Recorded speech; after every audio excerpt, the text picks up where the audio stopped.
بسم اللہ الرحمن الرحیم۔ بن شفیق صاحب کا کراچی سے مصور پوچھتے ہیں قربانی کا جانور خریدنے کے بعد گھر لاتے ہوئے گاڑی کے اندر پچھلی ٹانگ زخمی ہو گئی ہے، اب وہ صرف کھڑا ہونے کے قابل ہے، چل نہیں پا رہا، ایسے جانور کی قربانی کے متعلق کیا حکم ہے؟ اگر اس کی جگہ دوسرا جانور قربان کرنا ہو تو پہلے کو فروخت کر کے اس کی قیمت میں مزید رقم کا اضافہ کر کے دوسرا جانور خریدا جا سکتا ہے یا نہیں؟ اگر اس کو صدقے کی نیت سے ذبح کر دیا جائے تو اس کا گوشت خود کھا سکتے ہیں یا نہیں؟ جانور لاتے ہوئے اگر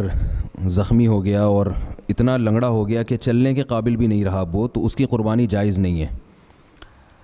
لہذا اب اختیار ہے کہ آپ چاہیں اس کو بیچ دیں، چاہیں اس کا گوشت صدقہ کر دیں۔ اگر صدقہ کرتے ہیں تو خود بھی کھا سکتے ہیں، پورا جانور بھی خود کھا سکتے ہیں، آپ پورا جانور کسی کو کھلا بھی سکتے ہیں، جیسے چاہیں کریں آپ، سب جائز ہے۔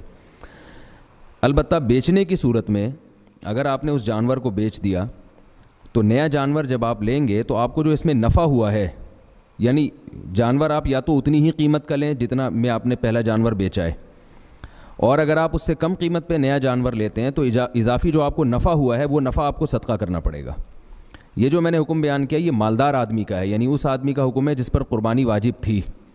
اور ایک غریب آدمی ہے جس پر قربانی واجب نہیں تھی، وہ اگر جانور لا رہا ہے اور جانور کی ٹانگ ٹوٹ گئی اور اتنی جانور زخمی ہو گیا کہ اب چلنے کے قابل نہیں ہے، تو غریب آدمی اسی جانور کو بھی قربان کر سکتا ہے۔ تو یہ مسئلہ ہے کہ جانور لاتے ہوئے اس میں کوئی ایسا عیب پیدا ہو گیا، لیکن یہ یاد رکھیے کہ اگر جانور کو ذبح کرنے کے دوران کوئی عیب پیدا ہو گیا، جیسے قصائی جب جانور گراتے ہیں تو بعض دفعہ اس وقت اس کی ٹانگ ٹوٹ جاتی ہے یا کوئی عیب پیدا ہو جاتا ہے، تو وہ بلا کراہت جائز ہے۔ گھر میں ابو اور بھائی کمانے والے ہیں اور کاروبار میں نقصان کی وجہ سے بھائی مقروض ہو گئے اور والد صاحب جاب کر رہے ہیں، کیا ہم پر قربانی فرض ہوگی؟ بھائی قربانی ہر ایک پر اس کے نصاب کے حساب سے ہوتی ہے۔ ابا مالدار ہیں تو ابا پر ہے، آپ پر نہیں ہے، آپ مالدار ہیں تو آپ پر ہے، ابا پر نہیں ہے۔ تو آپ کی اگر اتنی ارننگ ہے کہ قربانی کے 3 دنوں میں 40-50 ہزار روپے آپ کے پاس ہوں